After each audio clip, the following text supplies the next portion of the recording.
meus queridos irmãos. Que a paz do nosso Senhor Jesus esteja com todos vocês. Hoje, domingo, 31 de maio de 2020. Na semana passada, nós meditamos naquela maravilhosa promessa do Senhor Jesus que nos foi feita no Evangelho de João, capítulo 14, onde o Senhor Jesus disse que Ele rogaria ao Pai e enviaria um outro Consolador, o Espírito Santo, que estaria para sempre conosco.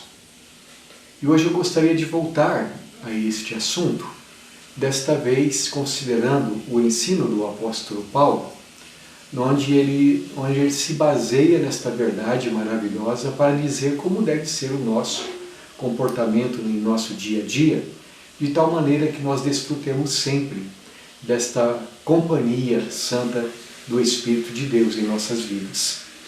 Para isso eu gostaria de iniciar lendo o que o Paulo escreveu na carta aos Efésios, capítulo de número 4, versículos 30 a 32, onde está escrito assim: E não entristeçais o Espírito de Deus, no qual fostes selados para o dia da redenção. Longe de vós toda amargura, e cólera, e ira, e gritaria, e blasfêmias, e bem assim toda a malícia. Antes, sede uns para com os outros benignos, compassivos, perdoando-vos uns aos outros, como também Deus, em Cristo, vos perdoou. É a segunda vez, aqui na carta aos Efésios, que o apóstolo Paulo nos diz que nós fomos selados com o Espírito de Deus, que é a garantia da nossa redenção. A primeira vez foi lá no capítulo de número 1, versículos 12 a 14, onde ele nos ensina que quando nós ouvimos o Evangelho, a palavra da verdade, o Evangelho da nossa salvação, e nele cremos, fomos selados com o Espírito Santo da promessa, que é o penhor da nossa herança, que é a garantia de que nós pertencemos a Deus e que quando o Senhor Jesus vier, nós estaremos para sempre com Ele. Depois, no capítulo 2, versículo 18, Paulo também nos ensina que pelo fato de o Espírito de Deus habitar em nós, nós temos acesso à presença de Deus. Todos nós, filhos de Deus por meio da fé em Cristo Jesus, que fomos feitos família de Deus, estamos sendo edificados casa espiritual de Deus, e através do Espírito Santo, que nos foi dado por Cristo Jesus, temos acesso como família de Deus à presença do nosso Pai Celestial. Depois, em seguida, no capítulo 3, a partir do versículo 14, o apóstolo Paulo ora pela igreja e assim nos ensina a orar também, no sentido de que cada um de nós sejamos fortalecidos em nossos corações pelo poder do Espírito Santo, de tal modo que, fortalecidos assim, nós conheçamos cada vez mais a grandeza do amor que Deus tem por nós, que foi revelado em Jesus Cristo. Então, nesses 3 primeiros capítulos, o apóstolo Paulo nos ensina que Deus nos ama com um amor imensurável, e que por causa deste grande amor, Ele deu o seu Filho Jesus para ser o nosso Salvador, e que por causa desse amor também, Ele nos selou com o Espírito Santo, Ele nos fortalece com o Espírito Santo, e pelo Espírito Santo nós temos acesso à presença do Pai Celestial. Depois, na segunda parte desta carta, capítulos 4 a 6, o apóstolo Paulo então passa a dizer como é que nós devemos viver de tal modo que nós agrademos ao Espírito de Deus que habita em nossos corações. A primeira coisa que ele diz está no capítulo 4, versículos 1 a 6, onde ele diz que, por meio do Espírito Santo, nós, povo de Deus, somos um só corpo, uma só família. Temos todos a mesma fé, temos todos o mesmo Pai. E ele diz que esta união espiritual que há entre nós é promovida pelo Espírito de Deus. Agora ele acrescenta também que cada um de nós precisa viver com humildade, com mansidão, em amor, procurando preservar esta unidade que o Espírito Santo promove entre nós como povo de Deus. No capítulo de número 5, versículo 18, Paulo dá mais uma instrução. Ele diz assim: enchei-vos do Espírito. E no capítulo 6, a partir do versículo de número 17, mais precisamente versículos 17 e 18, ele diz que a Bíblia Sagrada, a Palavra de Deus, é a espada do Espírito, com a qual nós podemos combater contra as armadilhas de Satanás, as investidas de Satanás contra nós. E que, portanto, nós devemos ter sempre essa espada, digamos assim, na mão de nossa alma, isto é, em nosso coração, em nossa mente, em nossos lábios, para que tenhamos como resistir às artimanhas de Satanás. E por último, no capítulo 6, versículo 18, ele diz que em todo o tempo nós podemos contar com a ajuda do Espírito em nossas orações, em nossa comunhão com Deus. A essa altura, eu acho interessante citar as palavras do teólogo Wayne Grudem na sua teologia sistemática, quando ele fala a respeito da obra do Espírito Santo. Ele diz assim: a obra do Espírito Santo consiste em manifestar a presença ativa de Deus no mundo e, em especial, na igreja. Veja, o Espírito de Deus, ou o Espírito Santo, é esta pessoa da Santíssima Trindade que traz para a nossa vida todas as bênçãos que Deus desejou e que Jesus Cristo conquistou para nós na cruz. É por isso que nós dizemos em teologia que Deus, o Pai, nos elegeu para a salvação, que Deus, o Filho, morreu na cruz para a nossa salvação, por aqueles a quem Deus escolheu. E dizemos também que o Espírito Santo é aquele que aplica em nossa vida todas as bênçãos conquistadas por Jesus na cruz em prol da nossa salvação. O Espírito Santo é quem opera tudo em nós. Falando por meio das Escrituras, ele nos concede arrependimento dos nossos pecados. Ele nos concede fé em Jesus Cristo. Ele nos faz nova criação, nos regenera. É o Espírito Santo quem nos santifica, de tal modo que nós podemos nos separar daquilo que é desagradável a Deus e viver para a glória de Deus.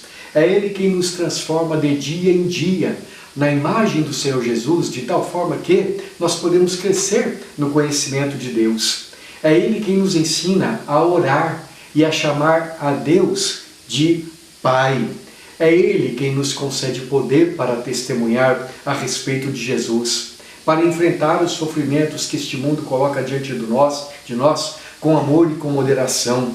É Ele quem nos concede dons espirituais com os quais nós podemos servir a Deus na sua igreja. Quer dizer, a vida do crente, do começo ao fim, enquanto filho de Deus, é uma vida toda governada e abençoada, dirigida, orientada. Tudo o que acontece na nossa vida como filhos de Deus é graças à presença e ao trabalhar do Espírito Santo em nossos corações.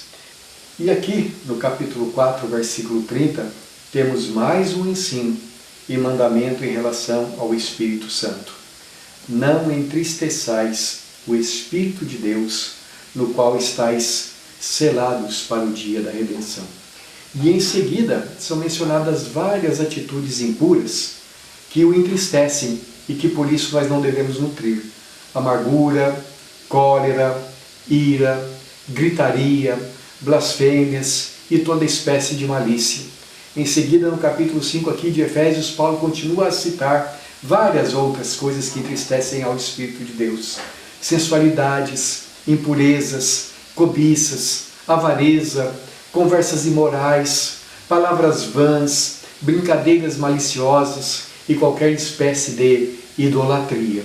Que não participemos destas coisas, ele nos exorta, porque estas coisas são próprias daqueles que não conhecem a Deus, daqueles que ainda estão debaixo da ira e sobre os quais a condenação da lei de Deus ainda permanece. Mas ao contrário, que nós sejamos em tudo imitadores de Cristo, na pureza, na humildade, na mansidão, na simplicidade, na capacidade de perdoar, na paciência, nas palavras que abençoam, nas palavras que fazem bem e trazem crescimento, na bondade, na verdade, na justiça. Se nos comportarmos assim, estaremos sendo pessoas que agradam ao Filho de Deus, que agradam ao seu Espírito que em nós habita, porque estaremos nos comportando como filhos da luz, como Deus é luz. Se buscarmos aquilo que é santo, justo, bom, estaremos desta forma agradando ao Espírito Santo. Se por outro lado vivermos na prática daquilo que é injusto, daquilo que é impuro e mal, estaremos entristecendo o Espírito Santo de Deus. Há 3 considerações que eu gostaria de fazer, então, em torno deste mandamento do apóstolo Paulo. Não entristeçais o Espírito de Deus. A primeira coisa que nós vamos considerar é que ele deixa claro para nós que o Espírito Santo é uma pessoa divina, pois é o Espírito de Deus. E quando ele diz não entristeçais, implica em que o Espírito Santo tem sentimentos. Ele não é, como dizem muitas pessoas, a força ativa de Deus, que quando Deus quer fazer alguma coisa, faz por meio dele, como quando nós usamos a eletricidade, por exemplo. Não, não é assim. O Espírito Santo é uma pessoa divina e que percebe o que estamos fazendo, percebe o que estamos falando, percebe o que estamos sentindo. É alguém que tem conhecimento completo de tudo quanto nós somos e de todo o nosso comportamento. O Espírito Santo sabe o que vamos falar antes mesmo que a palavra chegue à nossa boca. O Espírito Santo sabe o que desejamos falar e acabamos não falando nada.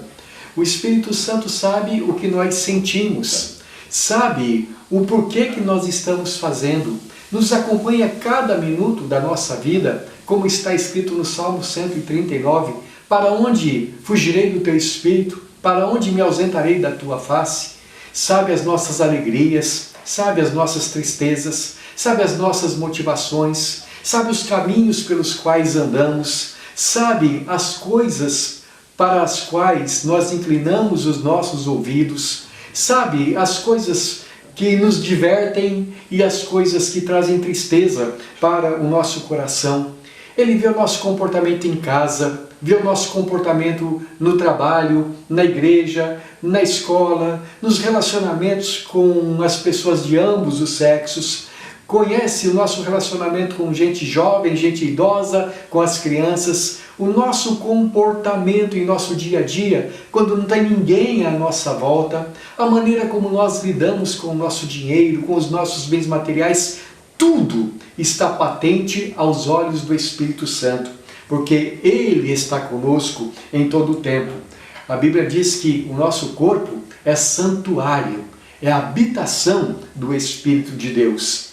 Conhece tudo no universo inteiro e especialmente no que diz respeito a nós, nos conhece profundamente. A segunda verdade que eu gostaria de destacar é que, de acordo com o apóstolo Paulo, esta pessoa divina, o Espírito de Deus, é uma pessoa que tem sensibilidade. Quando ele diz assim, não entristeçais o Espírito de Deus. Por ser Deus, ele tem não somente conhecimento do que nós fazemos, ou do que pensamos ou sentimos, mas também ele tem discernimento moral quanto à qualidade das nossas ações. Ele é santo, e por seu caráter santo, tudo que nós fazemos está diante dele, de tal modo que, digamos assim, ele avalia aquilo que nós estamos fazendo. Ele avalia aprovando ou desaprovando. Existem coisas nas quais o Espírito Santo tem alegria, nas quais ele tem prazer. E existem coisas nas quais o Espírito de Deus se entristece. Assim como acontece com todos nós, porque existem coisas que nos agradam e existem coisas que nos desagradam. As coisas que nos agradam são aquelas que condizem com o nosso caráter, aquelas com as quais a nossa alma se dá bem, se sente bem. E aquelas coisas que são contrárias ao nosso caráter, é claro que elas trazem tristeza para nós. Então, por exemplo, se uma pessoa ama a justiça, se uma pessoa se deleita em fazer o bem, se uma pessoa se deleita em ajudar aos outros nas suas necessidades, se uma pessoa se alegra quando outros são abençoados, esta pessoa, semelhante a Barnabé, por exemplo, que era homem bom, cheio do Espírito Santo e de fé, ela terá prazer em coisas boas acontecendo na vida de outras pessoas. Mas se uma pessoa tem um caráter mau, então, ao contrário de tudo isto, esta pessoa terá prazer quando ela vê alguém se dar mal. Quando alguém passa por alguma tribulação ou tem uma queda em pecado, em vez dessa pessoa se alegrar, ou em vez dessa pessoa se entristecer, ela vai dizer, bem feito. Existem pessoas que são assim, você sabe disso, não é verdade?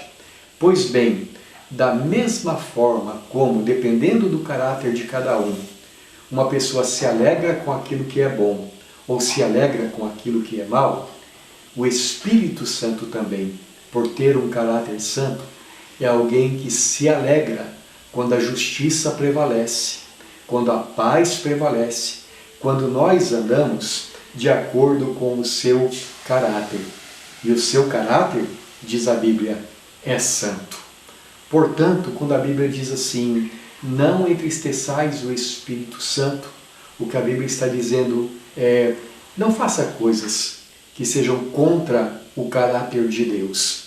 E existem muitas frases nas Escrituras, através das quais nós aprendemos a respeito deste caráter do Espírito de Deus. Por exemplo, em João 14:17, a Escritura diz que ele é o Espírito da verdade. Ele ama a verdade. Ele fala a verdade. E é por isso que no contexto aqui de Efésios capítulo 4, quando Paulo diz para nós não entristecermos o Espírito de Deus, ele diz, não mintais uns aos outros, mas fale cada um a verdade com o seu próximo. Porque a mentira é algo contrário ao caráter de Deus e, portanto, entristece ao Espírito Santo. Na segunda carta aos Coríntios, capítulo 4, versículo de número 13, está escrito que nós temos recebido o Espírito de fé. Isto é, quem nos dá fé é o Espírito de Deus.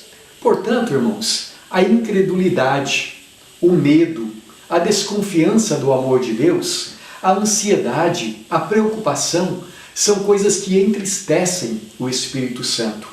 Na segunda carta de Paulo a Timóteo, capítulo de número 1, versículos 6 a 8, Paulo diz que nós não temos recebido o espírito de medo, mas espírito de amor, de moderação e de poder. Por isso, a covardia, a vergonha do Evangelho, o desânimo entristecem o Espírito Santo. Em Hebreus capítulo 10, versículo 29, está escrito que ele é o Espírito da graça. Portanto, se ele é o Espírito da graça, uma atitude de dureza, de inflexibilidade, de amargura, uma atitude de ingratidão, uma atitude maliciosa, são contrárias, coisas contrárias ao Espírito da graça de Deus e também fazem com que ele se entristeça. Existe alguma dessas características negativas sendo cultivadas na sua vida, no seu coração? Há alguém com quem você tenha brigado e não queira se reconciliar? Existe no seu coração alguma amargura contra as circunstâncias ou aquilo que Deus tem feito? Você passa os dias murmurando da vida e das coisas que acontecem com você? Em Romanos capítulo 8, versículo 2 está escrito que ele é espírito de vida. Portanto, qualquer atitude da nossa parte que possa prejudicar alguém, trazer de alguma forma morte espiritual ou alguma forma de morte, que alguma atitude que, em vez de promover a vida, promove a destruição de alguém, isso entristece. Palavras podem destruir vidas. Vingança, falta de perdão, retaliações, são coisas que podem destruir vidas e entristecem o Espírito Santo. Eu quero citar Ruth Paxton agora. Ela escreveu assim: ele habita em nós a fim de capacitar-nos a crescer em Cristo em todas as coisas e para nos levar diariamente a nos conformarmos à sua imagem. Assim, qualquer coisa em nós que impede de atingir esse objetivo o entristece.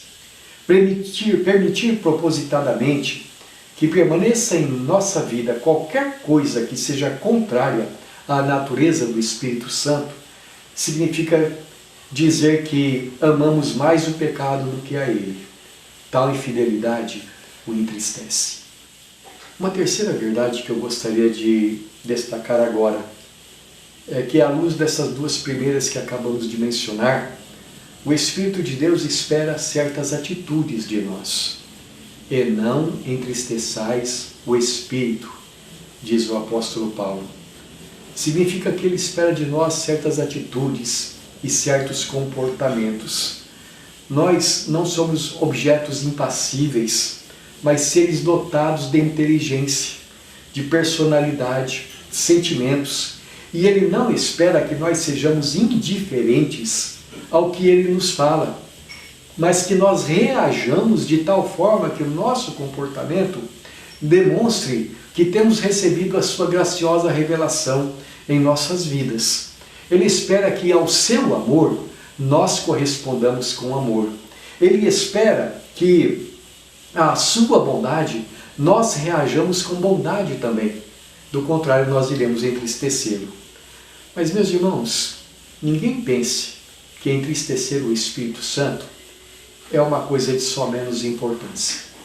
Veja, às vezes as pessoas pecam contra nós, fazem coisas que nos desagradam, mas pelo fato de nós sermos pecadores, o que nós precisamos entender é que todos os seres humanos são assim mesmo e que nós devemos perdoá-los. Devemos demonstrar para com eles o mesmo amor que foi demonstrado por nós na cruz de Jesus Cristo. Nós não temos o direito de reagir com ira ou com vingança, ou mesmo naquelas ocasiões em que é necessário uma ira justa, justificada, santa, por ser contra alguma coisa errada. Para tomarmos alguma atitude, nós precisamos antes orar, meditar, a fim de nós não pecarmos. Todavia, o Espírito Santo não é como nós. Ele não é pecador. Ele não tem a mente afetada pela vaidade do pecado. Por isso, o julgamento dele, a avaliação que ele faz de cada situação, é uma avaliação perfeita. E o Espírito Santo, então, com justiça, pode se indignar quando nós insistimos em viver em pecado. Por isso, o Espírito Santo também se deixa manifestar ou deixa de se manifestar em nossa vida, mais ou menos, conforme a nossa receptividade para com Ele.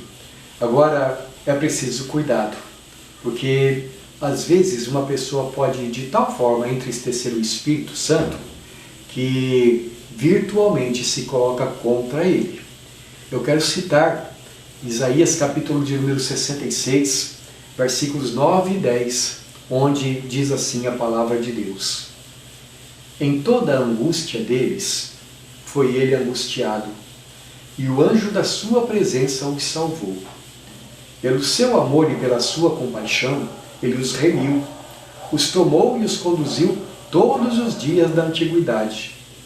Mas eles foram rebeldes e contristaram seu Espírito Santo, pelo que se lhes tornou em inimigo, e ele mesmo pelejou contra eles.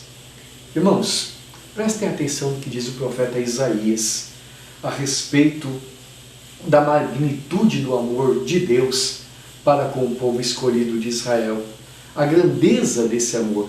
São palavras fortes e diz assim: em toda a angústia deles foi ele angustiado. Quer dizer, os sofrimentos pelos quais Israel estava passando atingiram, por assim dizer, o coração de Deus. E Deus enviou o anjo da sua presença, que nós entendemos ser o Senhor Jesus. E pelo anjo da sua presença ele os redimiu, ele os libertou. Pelo amor e a compaixão do seu coração, os conduziu. Como intenso o amor de Deus!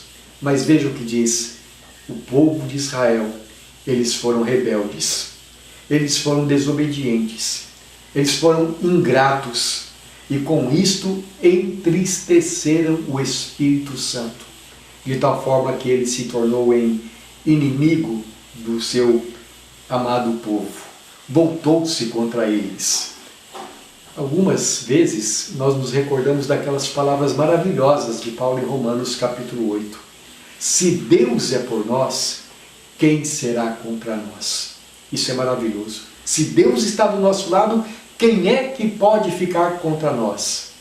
Mas não queira Deus contra você.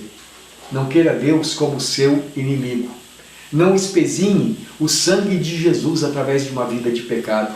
Não rejeite a palavra de Deus. Porque veja o que diz Tiago, capítulo 4, versículos 4 e 5. Infiéis, não compreendeis que a amizade do mundo é inimiga de Deus? Aquele, pois, que quiser ser amigo do mundo, constitui-se inimigo de Deus. Ou supondes que em vão afirma a Escritura, é com ciúme que por nós anseia o Espírito que ele faz habitar em nós? Veja, no versículo de número 5, ele descreve o zelo que o Espírito Santo tem por nós. Ele anseia por nós com ciúmes. Ele nos quer para Ele mesmo, Ele nos quer para si. Você já sentiu a indignação de uma esposa com ciúmes? Ou a indignação de um marido enciumado? Você vê a ira despertada no coração de uma pessoa assim? Pois bem, se você quiser ser amigo do mundo, se você quiser ser amigo dos prazeres, amigo do pecado, cuidado, porque aquele que quiser ser amigo do mundo constitui-se inimigo de Deus. Veja, o caráter de Deus não muda.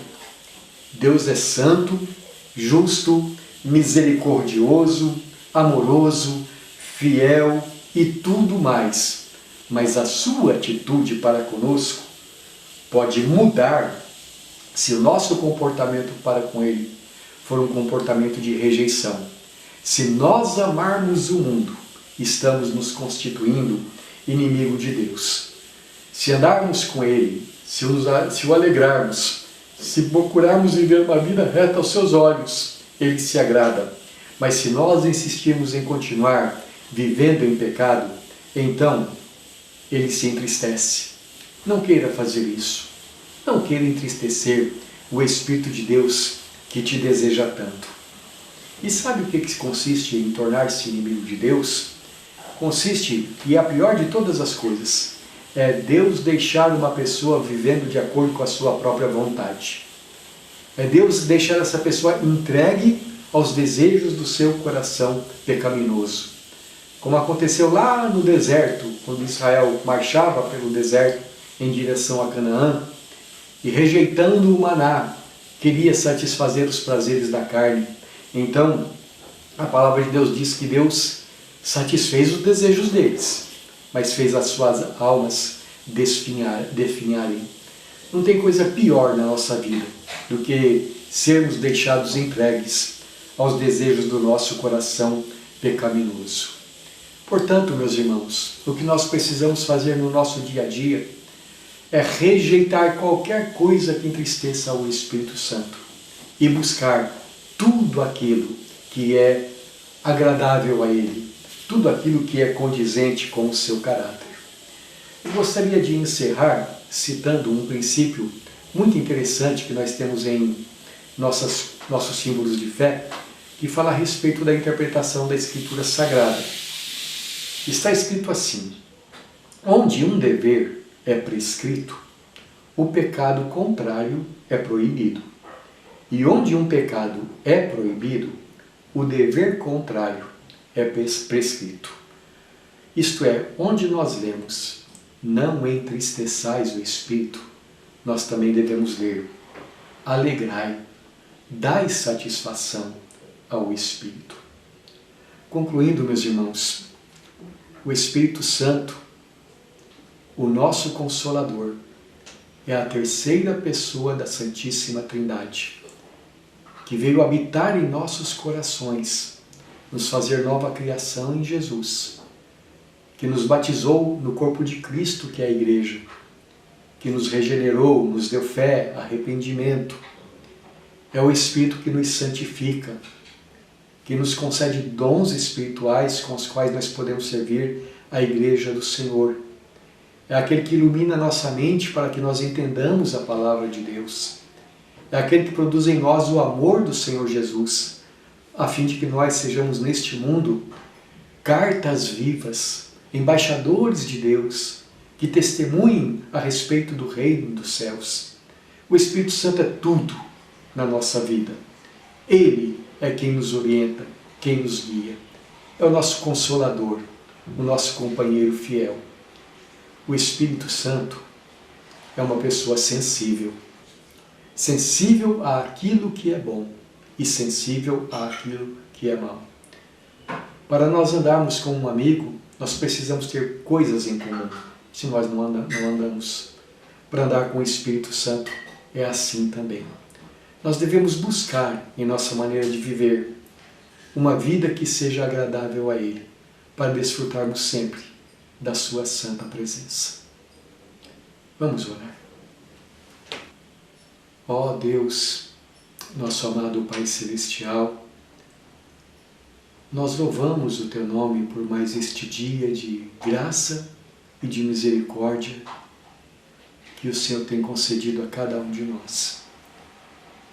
Agradecemos ao Senhor pela palavra do Senhor, a Bíblia Sagrada, na qual podemos meditar, aprender, ter comunhão contigo, conhecer o Senhor, o Teu caráter maravilhoso, a Tua santa vontade e por ela, pelo Teu Espírito falando nela, ser motivados a Te buscar.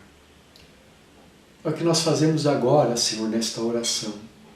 Queremos buscar a plenitude do Teu Espírito Santo, para que por Ele guiados nós estejamos a cada instante abandonando tudo que é mal, tudo que for desobediência, tudo que for pecado, tudo que for coisa da carne, do mundo ou do diabo, e queremos buscar aquilo que Te agrada, viver de tal modo parecidos com Jesus, que o Senhor possa dizer que nós temos sido fiéis e bons naquilo que o Senhor nos tem ordenado.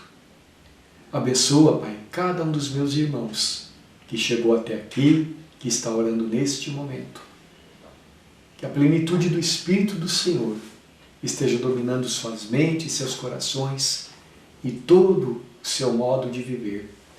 Oramos com gratidão a Ti, confiando na Tua fidelidade, em nome de Jesus, nosso Redentor. Amém. Que a graça do nosso Senhor Jesus, o amor de Deus, nosso Pai, e a comunhão do Espírito Santo seja convosco, meus irmãos, hoje e para sempre. Amém.